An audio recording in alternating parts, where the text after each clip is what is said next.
No signal. No weapons. And a 5-ton river monster that kills purely for sport. Tonight, a group of tourists just learned the hard way that in this jungle, you're either fast or you're digested. So, let's get started.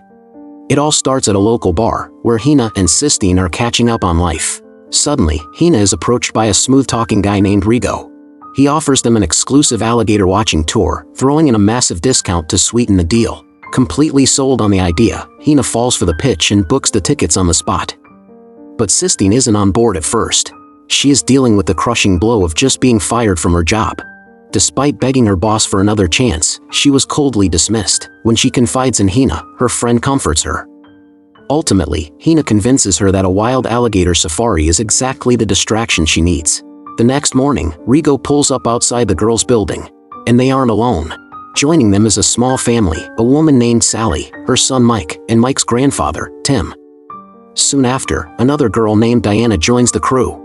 With everyone accounted for, their journey officially begins. After driving deep into the wilderness, Rodrigo pulls up to a remote rest stop. It sits nestled in the middle of the jungle for a quick break, before they officially board the boat and head out into the deep waters. Inside the rest stop, the walls are decorated with designer clothes and the skeletal remains of hunted wildlife. This prompts the tourists to happily snap photos and joke around. But after a bit of fun, it's finally time for the main event. Rodrigo ushers everyone onto the boat, but there's a serious red flag. He doesn't have enough life jackets for everyone. He gives the only available vests to Sally and Diana. Then, he lays down some strict ground rules. He warns them that when they get out onto the river, the gators can strike at any moment. So, absolutely no one is allowed to dip their hands in the water or try to feed the predators. Shortly after setting sail, Rodrigo kills the engine in a secluded spot. He starts throwing bait into the water to lure the gators out for a show. Curiously, despite the free meal, not a single alligator surfaces. This is incredibly strange. Rigo had previously tagged the area's largest alligator with a tracking device, and according to the signal, the massive beast should be right beneath them. They wait in dead silence, with no signs of life. Rigo cuts up a massive piece of raw chicken and tosses it into the river, but even after his best efforts, the water remains eerily still. Sensing something is wrong, Sistine tells Rigo to move the boat forward. As the vessel creeps ahead, they stumble upon a horrifying sight. The very same massive alligator that Rigo had tagged is floating dead. Its body is brutally mangled and torn apart. Panic instantly grips the group. They realize that whatever monster slaughtered an apex predator of this size must be unimaginably massive and dangerous. Terrified, everyone begs Rodrigo to turn back immediately. But Diana, obsessed with getting a good shot, insists on moving closer to take a picture of the carcass. This sparks a heated argument among the passengers. Tim steps in to talk sense into Rigo. He reminds him that they are nearly 3 to 4 miles deep into uncharted territory, meaning no one is coming to save them. And if a monster attacks, Rigo won't be able to protect anyone. He demands they turn around and get out safely.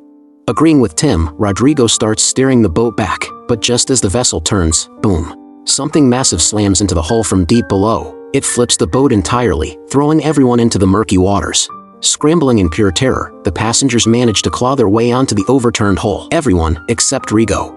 He has completely vanished without a trace. Nearby, Diana manages to reach a low-hanging tree branch and climbs to safety. But just as Tim prepares to help her, Rigo suddenly breaches the surface. He is severely mangled and bleeding out. The group screams for him to swim toward them. With his remaining strength, Rigo drags his broken body onto the capsized boat. But before they can even breathe, the unseen terror strikes again. It rams the boat with violent force, wedging it tightly against a massive tree. With Rodrigo fading fast from critical blood loss, the group desperately tries to patch his wounds. But reality sets in. They are utterly stranded in the dead center of a vast jungle swamp, with zero help on the way. In a frenzy of panic, some of them begin screaming for help. They hope against hope that someone might hear them. Amid the chaos, Mike leans over to ask Rigo what kind of creature did this to him. With trembling lips, Rigo gasps out that he couldn't see it clearly in the dark waters. But it had massive, crushing jaws that clamped down and refused to let go. But Rodrigo is absolutely certain about one thing: it wasn't an alligator. And seeing the sheer panic in their eyes, Justine and the rest of the group demand to know how they're ever going to get out of this alive, prompting Rodrigo to drop a devastating truth bomb. The boat's radio system was likely completely fried when they capsized. However, there's still a tiny sliver of hope, because before the GPS went dead, their final signal must have reached his boss. But the catch is, the boss won't even realize they're missing until nightfall, and nightfall is still a brutal 5 hours away. They have no choice but to wait it out, but the real nightmare is what happens after dark. Surviving on this river, in the pitch-black heart of the jungle, is going to be virtually impossible, leaving them trapped with nothing to do but watch as the clock ticks down. As time drags on, Rodrigo's condition takes a drastic turn for the worse, and looking at his failing vitals, Sally pulls Tim aside with her voice trembling, telling him they can't keep Rodrigo here much longer. Whatever monster attacked him, its teeth punctured deep into his lungs, and as he rapidly suffocates, it's clear that if they don't get him to a hospital immediately, he's a dead man. But Tim's hands are tied, there is absolutely nothing he can do, so he begs Sally for just a little more time. To make matters worse, they are completely out of food and fresh water, and amidst all this terror, a deeply unsettling vibe fills the air as Mike's eyes lock onto Gina and Justine, staring them down with a creepy, unblinking intensity. Just when the tension reaches a boiling point, Tim discovers a storage box stuffed with water bottles, bringing a temporary wave of relief as he quickly passes them out to the desperate group, but that comfort is short-lived. Out of nowhere, Mike spots a massive silhouette moving in the water just a short distance away. It's the same monstrous predator that attacked them before, and it's heading straight for them. Mike screams a warning to Tim, who immediately orders everyone to scramble up into the trees, but in the chaotic, frantic rush, Sally loses her footing and plunges straight into the river. Without a second thought, Justine dives right into the danger zone after her, and after a brutal, exhausting struggle, Justine manages to haul a panicked Sally back toward the others. But right then, the monster breaks the surface. It's a colossal, aggressive hippopotamus. The beast slams into the tree with terrifying force, sending Gina flying straight into the water, and as Gina swims with every ounce of strength she has left, the massive hippo creates a violent wake, making it impossible for her to get her bearings. Seeing her friend drowning, Justine scrambles onto a thick branch and screams for Gina to swim toward her, reaching down and desperately trying to pull her up, but the sheer weight and tension are just too much, and with a sickening pop, Justine's shoulder dislocates, leaving her screaming in agony. Now, Gina is completely defenseless, dangling in the water with a man-eating hippo closing in, and sensing their impending death, Tim decides he has to act. Sally begs him not to go into the water, but Tim calms her down, dives into the river, and starts shouting to draw the hippo's attention away from Gina, but in the blink of an eye, the hippo vanishes beneath the surface and drags Tim under, leaving Sally utterly traumatized. Seizing the distraction, Gina desperately scrambles toward a tree, but she isn't safe, because the next second, the giant hippo breaches again, clamping its massive, crushing jaws around Gina and dragging her screaming into the dark depths. Justine can only watch in absolute horror, completely helpless as her friend is violently killed right in front of her, knowing there was absolutely nothing she could do, all while the weather takes a turn for the grim, and darkness begins to swallow the jungle. Meanwhile, back at the base, Rodrigo's boss, Walker, is growing deeply concerned, since Rodrigo is hours late and his tracking device has completely gone dark. Sensing something is terribly wrong, Walker grabs a shotgun, packs his gear, and sets off on a boat into the treacherous waters to find them. Back on the river, wrapped in the pitch-black night, the remaining survivors huddle on the branches, paralyzed by fear. Completely broken over losing Tim, Sally breaks down in tears, blaming herself and telling Justine that if she hadn't panicked and fallen into the water, Justine wouldn't have had to save her, and Tim would still be alive instead of dying to rescue them, before collapsing in front of Justine, sobbing uncontrollably. At this point, hope is practically dead, and nobody thinks rescue is coming, but then, Diana speaks up, suggesting that the boat's tracker might actually still be transmitting, meaning Rodrigo's boss probably thinks they're just on their way back, which is why no rescue team has been deployed yet, and Rodrigo agrees that she might be right. Mike then pitches a desperate plan. They need to light a fire, because the bright signal could be seen from miles away, guiding a rescue boat straight to them.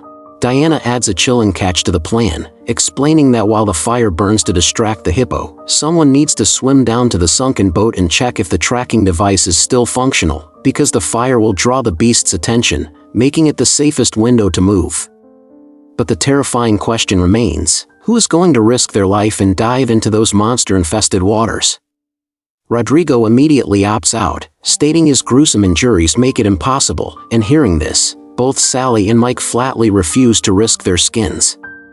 When Sally pressures Diana to check the tracking device, Diana coldly shoots it down, reminding them she is too far away from the boat and doesn't even know how to swim properly, insisting Sally has to be the one to do it since they have no other options. And in that bitter moment, Sally realizes the ugly truth: Diana is a fiercely selfish woman who will only ever look out for herself. With everyone flat out refusing, Justine realizes no one else is going to step up, and knowing she has to take matters into her own hands, she listens as Sally desperately begs her to stay put, arguing that rescue has to be just minutes away and they should keep waiting. But Justine knows the brutal truth: nobody is coming to save them in the pitch-black heart of this desolate jungle, so she looks Sally in the eye and tells her straight, if they want to make it out alive, she has to do this.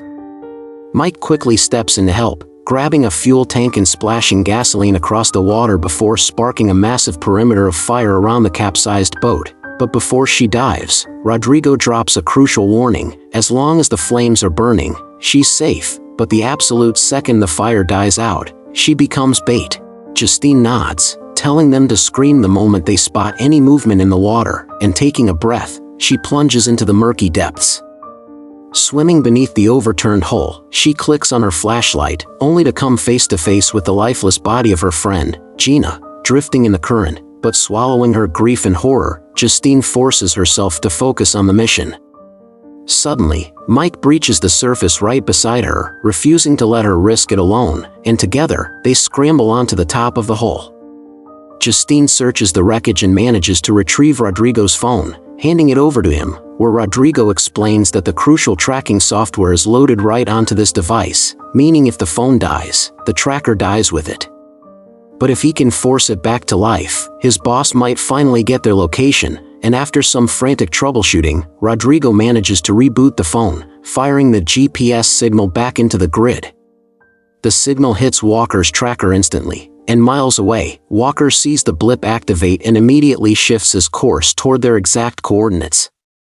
After an agonizing wait, the survivors spot a faint shape cutting through the distant fog. It's Walker, desperately paddling toward them in a tiny dinghy because his main boat completely ran out of fuel, and the group is overwhelmed with relief, believing their nightmare is finally over.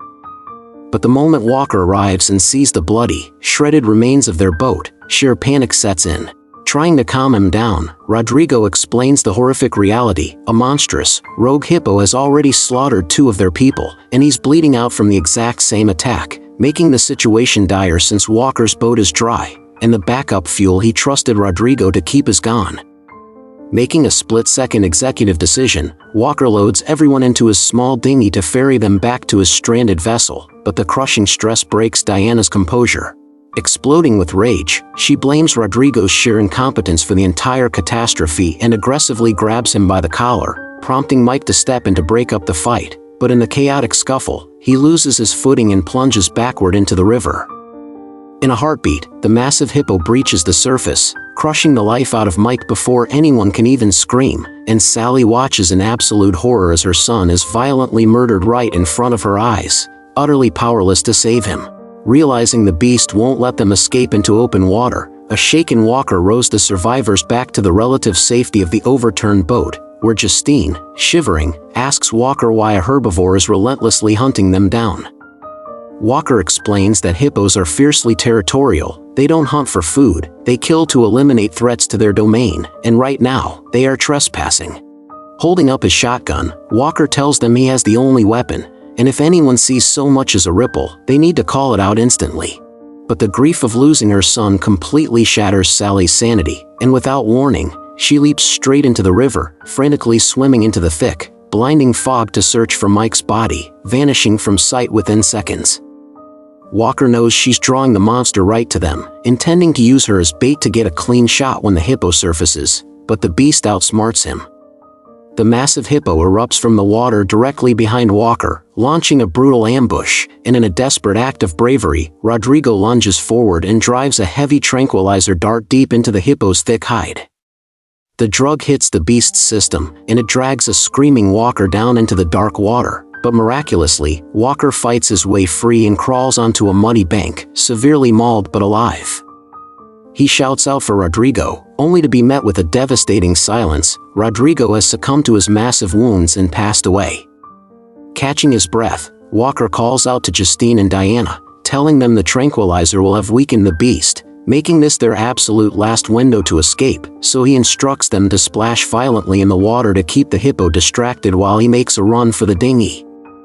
Following the plan, the two women create a frantic commotion, but the strategy backfires horribly as the hippo ignores the noise and charges straight for Walker on the bank, forcing Walker to barely manage to scramble back into the river to evade its crushing jaws. With the monster entirely focused on hunting Walker, Justine spots her opening, swimming with everything she has and reaching the empty dinghy. On the bank, the hippo loses track of Walker in the thick brush and temporarily retreats, allowing Justine to seize the golden opportunity. She maneuvers the boat over, pulls a battered Walker and a terrified Diana aboard, and guns the engine away from the kill zone.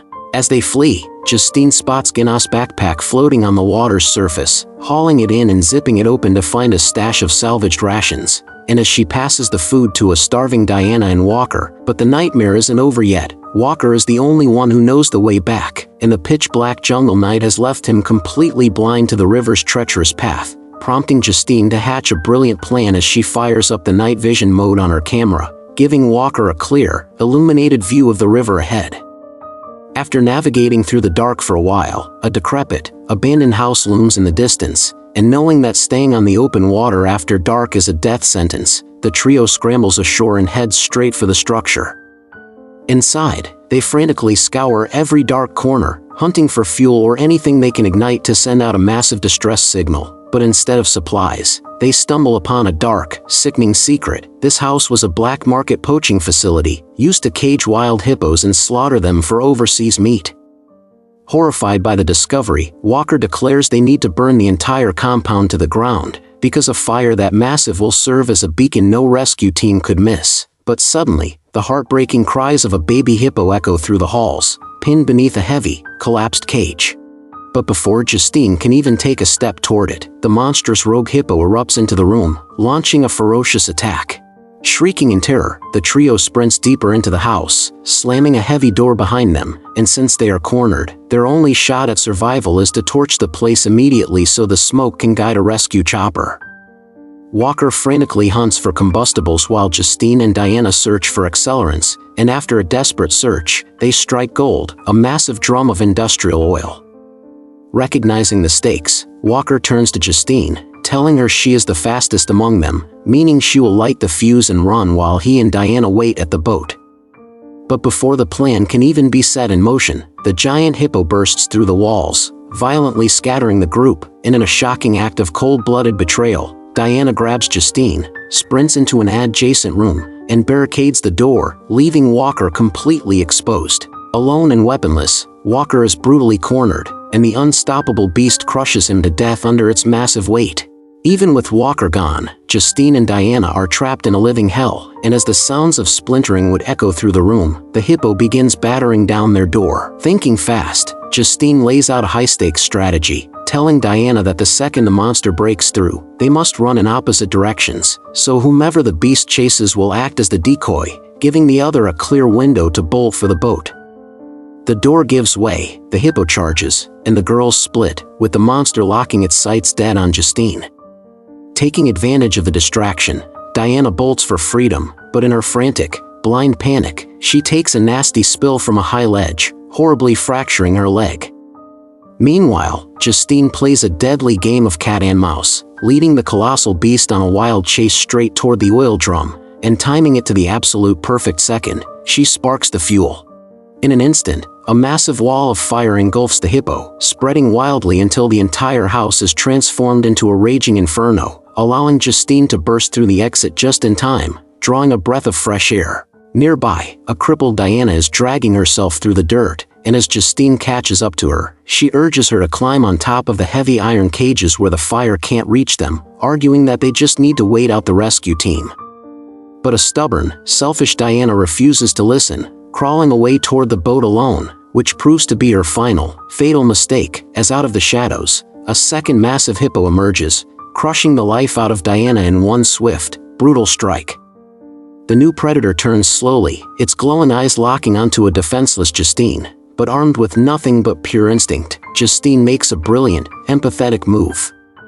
She rushes over to the collapsed cage where the baby hippo is still trapped and screaming, and summoning every ounce of her remaining strength, she pries the cage open, freeing the calf before stepping back, completely still. Seeing its infant safe, the massive hippo stands down, gently guiding its baby back into the dark jungle, leaving Justine completely untouched.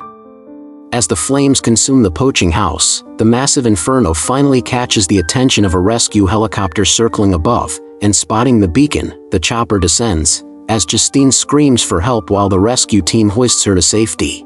And with that, our story comes to an end, so if you enjoyed this ride, make sure to smash that subscribe button, leave a like, and drop your thoughts down in the comments below, because I'd love to know what you think.